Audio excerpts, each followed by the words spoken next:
Thank you for waiting. Of course. Gaga, so good to see you again. Hi, nice to see you too. Is there a moment in a place that you could point to where you could say, this is where Stephanie became like Lady Gaga? In my life. In your life? Yeah, and it was something really bad happened to me when I was a kid. And I think that like made me create a persona. And, you know, I just say that to answer your question really honestly, and that actually really informed my character. Thank you for answering that. I appreciate that. Yeah. I was on the field at Wrigley in Chicago. I feel like because of that, I've had an experience to see different versions of yourself through your life. In what moment would you say that your fans or people, that we're seeing the real you in the same way that you said that to him? In my life? Mm-hmm. You know, it's all the real me. All of it. I definitely have played with artifice. I love costumes. I think makeup can be a fascinating way to express yourself. I'm sure it's no secret why I was interested in making this movie. You know, having an alternate personality that protects you is so much of what Joker is about. And, you know, I would just say I'm all of it. And it's always the real me. I love that, and that's why it's so good. I have a bit of a nerdy question for you. By nature of this story taking place in Gotham City, it stands to reason that one day Harley might see a guy dressed up as a bat. What do you think your Harley Quinn would say the moment she saw a guy named Batman? Should probably light him on fire.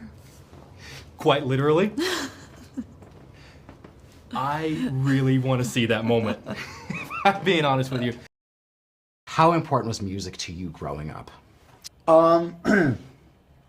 It was important. I mean, my siblings and I sang from a very young age. We actually performed together. So it was such a big part of my household, and we were always kind of singing.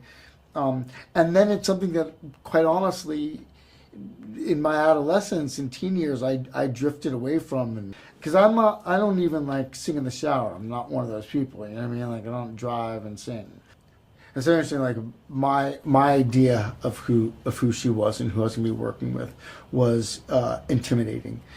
And then I remember I went to dinner with her, and actually we met at her house, and she was just cool and easy, and like talk about anything, and it felt like effortless, the conversations that we were having about the character. And then Todd and I went to dinner, and I was like, should we ask her? And I thought, like, oh, you're gonna have to like clear it through security and shit. And he just called her, and she answers like, yeah. He's like, do you want to come meet us? We're gonna go on the street have dinner. She goes, yeah. And she's just in her car, and next thing you know, she's at the restaurant. And then we just started talking about music. And I was like, okay, well, this is a great opportunity because I don't really understand what goes into kind of recording a song. And it was just, she has a way of explaining kind of the process, and she talks about music and what it means to her in a way that is, it's really intimate and interesting. And so immediately, I think Todd and I both felt like, okay, this is like right. This is the match for Arthur in the way that she talked about the character and how she wanted to communicate with him. So it was, we were very lucky to have her. Hello, Lady Gaga. Hello. So nice to chat with you about this film, Nice which to I talk to enjoyed you so too. much. Thank you so much. I love your fit, by the way. I love the hat. Thank you. The hat is giving. You're so kind. Thank you so much. I think.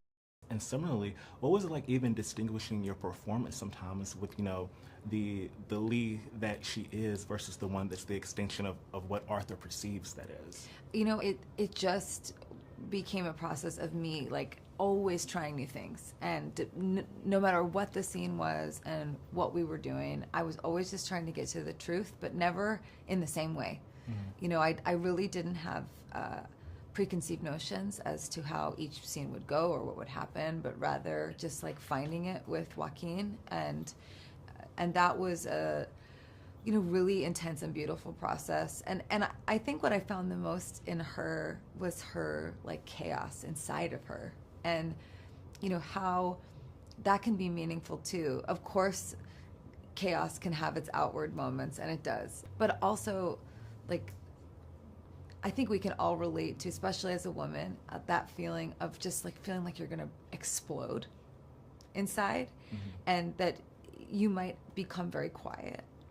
And what that would mean, that you have something to say, but maybe you don't know how to communicate. So it's like all over your face, and it's, you know, a storm brewing inside of you, but it's not as obvious. And I think that that's really true and real. And that was something I wanted to do, was create a complex woman.